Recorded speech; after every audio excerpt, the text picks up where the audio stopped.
سلطان نورالدین کا جب زمانہ تھا، ان کا پائے تخت شام میں تھا، مدینے کے گورنر کوئی اور تھے۔ سلطان نورالدین کہتے ہیں میں ایک دن سویا، کہتے ہیں مجھے خواب میں مدینے کے چاند کی زیارت نصیب ہوئی، حضور میری خواب میں آئے اور مجھے یوں لگا جیسے مجھے کسی نے فرش سے اٹھا کے عرش پہ بٹھا دیا۔ محبوب ملے، حضور نے مجھے دو لوگ دکھائے، داڑھی والے، عبادت کا نور ہے چہرے پہ، بظاہر نشان ڈال لیا ہے متھا گھسا گھسا کے، کہا مجھے نظر آئے، نبی کریم نے فرمایا یہ دونوں شریر مجھے پریشان کر رہے ہیں، مجھے ان سے بچاؤ۔ جو نبی وہاں آ کے اطلاع دے سکتے ہیں وہ اپنا دفاع بھی کر سکتے ہیں، اور اللہ تبارک و تعالیٰ اپنے نبی کی مدد کے لیے فرشتے بھی بھیج دیتا ہے۔ حضور با اختیار ہے، لیکن حضور امت سے کام لینا چاہتے ہیں۔ نبی پاک امت سے بولے تو صحیح، ہم دینا بھی چاہتے ہیں کہ نہیں؟ حضور امت سے کام، یہ امت کی ڈیوٹی ہے، وہ نکلے حفاظت کرے، ورنہ اللہ تبارک و تعالیٰ نے اپنے نبی کو با اختیار، اللہ تو 5,000 فرشتے بدر میں نازل کر رہا ہے اپنے نبی کی مدد کے لیے۔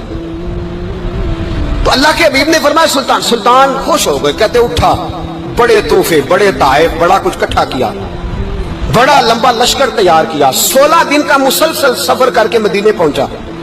گورنر مدینہ کو کہا کہ سارے مدینے والوں کے لیے میں تحفے لایا ہوں، سب کو بلاؤ۔ یہ توجہ کرنی ہے آپ نے، اس واقعے کے پہلو میں ہر چیز آ جائے گی، ہر چیز۔ بلایا، سارے مدینے کے لوگ آئے تحفے لینے، سب کو تحفے دیے۔ سلطان نے پوچھا کو رہ تو نہیں گیا؟ نکل جی 2 حاجی نمازی رہ گئے۔ کون ہے؟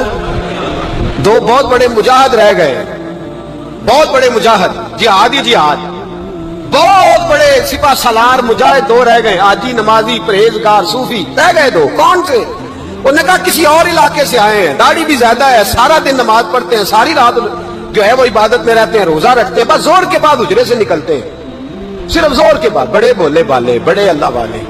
ریاض آپ کو بس میں نے وہ شعر پڑھنا چھوڑ دیا ہے، میرے ساتھی کہتے ہیں کہ کم پڑھا کریں، کچھ ساتھی کہتے ہیں نہیں اتنا نہیں ہونا چاہیے، لیکن بابا صاحب تو کہہ گئے ہیں نا، ان کو تو نہیں نا کوئی روک سکتا کہ آج بھی کیتی جاندے ہو تو لو بھی پیتی جاندے ہو، ہے نا جی؟ سب سے زیادہ آج بھی وہی کراتے ہیں، ٹریننگیں بھی سب سے زیادہ انہی کے پاس ہیں، لشکر بھی ان کے پاس ہے سب سے زیادہ، لیکن آج بھی کیتی جاندے ہو تے نال لوگ بھی پیتی جاندے ہو تے کھو کے مال یتیماں دا تے بھیج مسیتی جاندے ہو، پھٹ دلاں دے سیندے نہیں ہیں، ٹوپیاں سیتی جاندے ہو، نفس تے چوری پھیر دے نہیں تے دمبے کیتی جاندے ہو، فرض بھلائی بیٹھے ہو، نفلہ نیتی جاندے ہو، دسو تے سی بلے نوے کی کچھ کیتی جاندے ہو۔ اتنا خطرناک منصوبہ، اتنا خطرناک۔ سلطان سے کہنے لگے جی وہ زور کے بعد نکلتے ہیں حجرے سے اور صدقہ خیرات کر کے پھر حجرے میں چلے جاتے ہیں۔ سلطان کہنے لگا ملاؤ تو صحیح، جو بندے گئے وہ بھی بڑے بادب گئے، کہا جناب آپ کو بلا رہے ہیں، اس لیے کہ مدرسہ ہی بہت بڑا ہے، ان کا طریقہ ہی بہت بڑا ہے، کیا بات ہے؟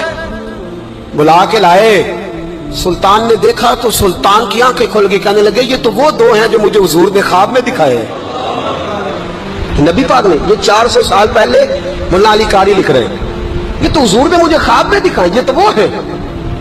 اللہ اکبر۔ میں اکثر کہتا ہوں ہمارا کسی کے ساتھ کوئی ذاتی جھگڑا نہیں، اللہ جانتا ہے، بڑی جلدی مر جانا ہے۔ ہاں کچھ لوگ زیادتی کرتے ہیں دین کے معاملات، میری سرکار کے بارے میں زیادتی کرتے ہیں تو ان سے دل بھر جاتا ہے، ان سے تکلیف پہنچتی ہے، ان سے اذیت ہوتی ہے، ورنہ خون کے آنسو دل روتا ہے۔ امت کو ایک ہونا چاہیے، امت کو، لیکن امت اس وقت ایک ہوگی جب نبی پاک کے گنبد کے سائے میں ایک ہوگی، جب رسول اللہ کے گنبد کی ہریالی میں امت ایک ہوگی۔ میرے حبیب پاک علیہ السلام، یہ تو 2 مجھے حضور نے دکھائے ہیں۔ سلطان کہنے لگا باندھو ذرا کس کے انہیں، ان کے گھر کی تلاشی لینی ہے۔ ان کو باندھ کے سلطان گھر گئے تو گھر کے اندر کچھ بھی نہیں، بس صدقہ خیرات کا سامان ہے، قرآن پاک ہے، کتابیں ہیں، تفسیریں۔ جب اٹھائی نا چٹائی تو نیچے سرنگ نکلی ہوئی ہے، جب اس کے اندر لوگ گئے تو وہ سرنگ حضور کے روزے تک پہنچی ہوئی ہے۔ وہ کس ارادے سے آئے؟ سلطان نے جا کے تلوار تھامی، کہا تمہاری گردنیں اڑا دوں گا، بتاؤ کیسے آئے ہو؟ تو انہوں نے کہا ہم تو عیسائی ہیں، ہمیں عیسائیوں نے بھیجا ہے اور ہم اس ارادے سے آئے ہیں کہ ہم حضور کے جسم اقدس کو نکالیں گے، کسی اور جگہ لے جائیں گے۔ سلطان نے بات سنی تو چیخ نکلی، اللہ اکبر کا۔ اس نے کہا عیسائیوں نے کیا سمجھا ہے رسول اللہ کے غلام مر گئے؟ تم نے کیا سمجھا ہے نعرہ رسالت کی آواز کمزور ہو گئی ہے؟ تم نے کیا سمجھا ہے درود و سلام کے سوتے خشک ہو گئے ہیں؟ تم نے کیا سمجھا ہے مدینے پر جان دینے والے کوئی نہیں؟ آپ نے فرمایا سازش کرتے ہو بے ایمانو، اندر چھپ کے وار کرتے طاقت ہے تو سامنے آؤ. مسلمانوں کا ایک ایک بچہ مدینے کی حرمت پر قربان ہو جائے گا. مدینہ منورہ کی حرمت پر مسلمان اپنی تجیہ بکھیر دیں گے, اولادیں قربان کر دیں گے, لیکن کسی کافر کو بھی رسول اللہ کی بے ادبی کی اجازت کبھی نہیں دیں گے. سلطان نے پکڑا, قتل کیا, پھر سلطان نے ان کو کاٹا, آگ میں جلایا اور فرمایا مسلمانوں اور حاجی نمازی دیکھ کر, ہار دعوت دینے والا دیکھ کر ادھر بفر نہ جایا کرو, پہلے دیکھ لیا کرو اس کے سینے میں مصطفیٰ کا پیار بھی ہے کہ نہیں, اس کی باتوں سے عشق رسول کی خوشبو بھی آتی ہے کہ نہیں, اس کا لب و لہجہ نبی پاک کی ادب والا بھی ہے کہ نہیں, اس کے انداز, اس کے اعتبار رسول اللہ کا پیار بھی بتلاتے ہیں کہ نہیں. میں بلبل خوش لہجہ گلزار نبی ہوں, میٹھی میری باتیں ہیں کیونکہ نمک خار نبی ہوں. دیکھو دیکھو یہ رسول اللہ صلی اللہ علیہ وسلم کا فرما بردار. ایک اور بھی سازش ہوئی رافضیوں نے کی, انہوں نے بھی 2 بندے ایک دفعہ بھیجے تھے, وہ بھی کھودنے لگے, کدھر آئے ہو؟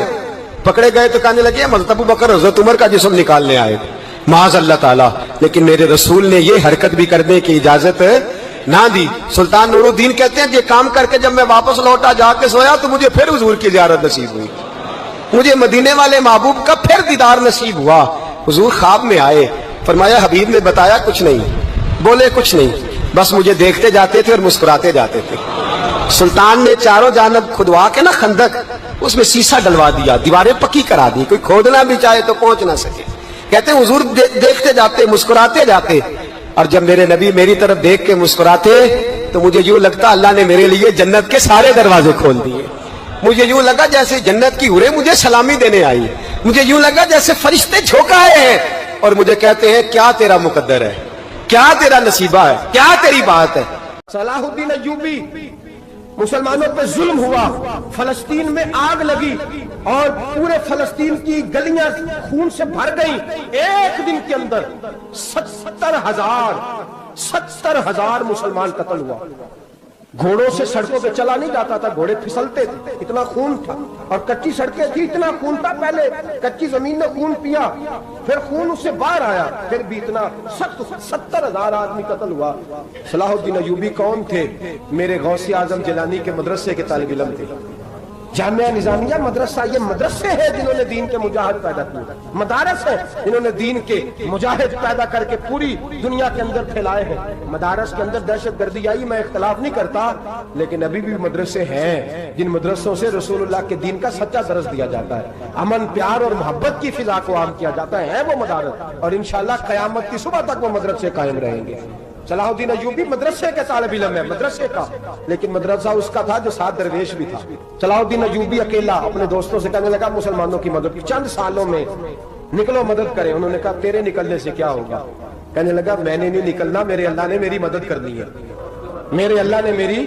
اٹھ باندھ کمر, کیا ڈرتا ہے, پھر دیکھ خدا کیا کرتا ہے. اور میں مجھے نکلنے دے, اللہ میری مدد کرے گا. تھوڑا تھوڑا کر کے فوج جمع کی, کوشش کی. چند سالوں کے بعد اسی جگہ جہاں مسلمانوں کا خون بہا تھا, اللہ نے اسلام کا جھنڈا پھر سے بلند کر دیا. صلاح الدین ایوبی فاتح بن کے مسجد اقصی کے دروازے پہ کھڑا ہے. چند سال گزرے, عیسائیوں کا اپنا وہ ظلم ابھی یاد ہے, اور عیسائی سارے لیڈر کہتے ہیں تیاری کر لو, اب ہمارے بچے کاٹے جائیں گے, عورتیں بیوہ ہوں گی, گردنیں کٹیں گی, اب دیکھنا جتنا خون ہم نے بہایا تھا مسلمان اس سے دگنا بہائیں گے. صلاح الدین ایوبی گھوڑے پہ کھڑے ہیں اور پوچھتے ہیں او عیسائیوں بتاؤ تمہارے ساتھ کیا کروں؟ گردنیں جھک گئیں, جواب کوئی بھی نہیں. تم نے 70,000 مسلمان ایک دن میں مارا تھا, بولو تمہارے ساتھ کیا کروں؟ تم نے ایک دن میں مسلمان یوں کاٹے جیسے گاجر مولی کاٹی جاتی ہے, بولو کیا کروں؟ عیسائی کہنے لگے ہمیں اپنے ظلم یاد ہے, تشدد یاد ہے, بربریت یاد ہے, تو بہتر جانتا ہے تو نے کیا کرنا ہے. صلاح الدین ایوبی گھوڑے پہ فاتح کھڑا ہے, آنکھوں میں آنسو آئے, تڑپ کے رویا, کہنے لگا میں تمہارے ساتھ وہی سلوک کروں گا جو میرے مصطفیٰ نے قریش مکہ کے ساتھ فرمایا تھا. لا تثریب علیکم, جاؤ تم پر کوئی زیادتی, جاؤ تم آزاد ہو. اس نے کہا تو کر کیا رہا ہے؟ کہنے لگا میں کیا کروں, میں اس محمد کا ماننے والا ہوں جس نے معاف کرنا سکھایا ہے صلی اللہ علیہ وسلم. میرے پیروں میں زنجیر ہے رسول اللہ کی غلامی کی, جاؤ تم آزاد ہو. اس نے کہا تم آزاد ہو. لوگوں نے کلمہ پڑھنا شروع کر دیا, اشہدو ان لا الہ الا اللہ واشہدو ان محمدًا عبدہ. سارے قبیلے کے کچھ نہ کچھ لوگ مسلمان, ایک قبیلہ رہ گیا مسلمان نہیں ہوتا. صلاح الدین ایوبی اپنے خیمے میں بیٹھے ہیں تو ایک بی بی آ گئی, اس قبیلے کا کوئی شخص مسلمان نہیں ہوتا. بی بی آئی, آگے کہنے لگی